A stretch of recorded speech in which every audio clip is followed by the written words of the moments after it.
চোখে না দেখেই শুধু শব্দ শুনে মোটরসাইকেল মেরামত করেন 50 বছর বয়সী অন্ধ মেকানিক হোসেন আলী। যারা চোখে দেখে তার চাইতেও সে গাড়ি অনেক ভালো সারে। কাজটা আমার এটা সব জানাই আছে, ইনশাআল্লাহ আমি যে কাজ জানি আপনার দোয়ায়। অন্ধ হলেও তার মেধাশক্তি এতটাই প্রখর যে মোটরসাইকেলের শব্দ শুনে বুঝতে পারেন গাড়ির কি সমস্যা।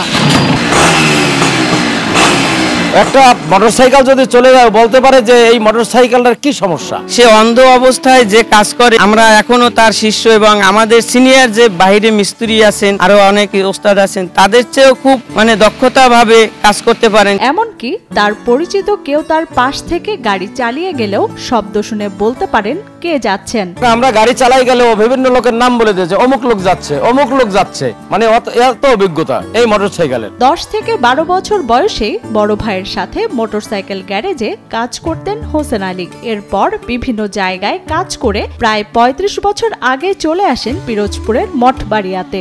সেই থেকে এখানেই বসবাস তার। আমার কাজের বয়স 12 বছর। আমার বড় ভাইয়ের এখানে কাজ শিখতে হবে। ওই সময় আমার বয়স 10-11। আমার বড় ভাইয়ের এখানে ঢাকা চলে যাওয়ার পর আমি চাকরি করি।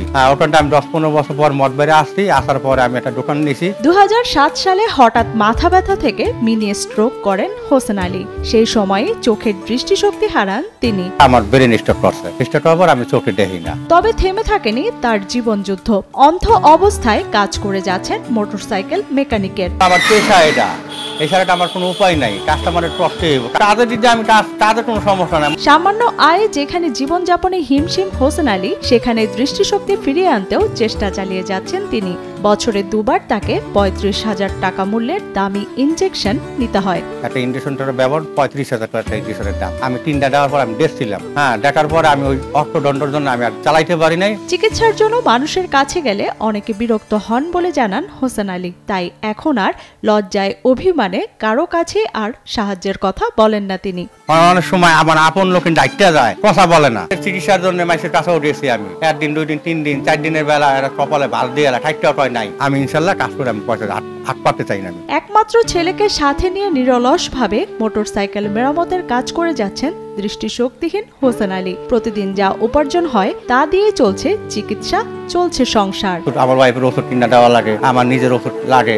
এই আমার কাজের উপর দিয়ে আমার ছেলে আমার লাগে হেল্প করে। 2 বাপ্পলা মিলে কাজ করি। ও নিজেই চায় যে আমি একটু যদি চোখে দেখতাম তাহলে আর আমার এই পরিবারটা চালাইতে কষ্ট হইতো না। আমার 5-7 জন এই পরিবারের লোক আছে। তবে অন্ধ হোসেন আলীর এমন ঘটনা বেশ সাড়া ফেলেছে জেলা জুড়ে। চোখে দেখতে না পেলেও মোটরসাইকেল মেরামতের কাজ করে বেশ প্রশংসিত তিনি। একদিন আসলাম গাড়ি সারাইতে তার কাছে, একটু ভয়ে ভয়ে ছিলাম যে অন্ধ মানুষ সে গাড়ি আসলে সারতে পারে কি পারে না। যারা চোখে দেখে তার চাইতেও সে গাড়ি অনেক ভালো সারে। এমত অবস্থায় প্রতিবেশীরা চান সমাজের বিত্তবানরা যেন তার সাহায্যের জন্য এগিয়ে আসেন। আমি বিত্তবানদের কাছে একটা অনুরোধ করব, যার অ্যাঙ্গেল থেকে যদি ওকে একটু সাহায্য করেন তাহলে ওর চক্ষুরা যদি চিকিৎসা করায় তাহলে আমার মনে হয় ভালো হবে। তার চিকিৎসার জন্য যদি আমাদের একটু সহযোগিতা করেন আমরা অনেক আনন্দিত হব।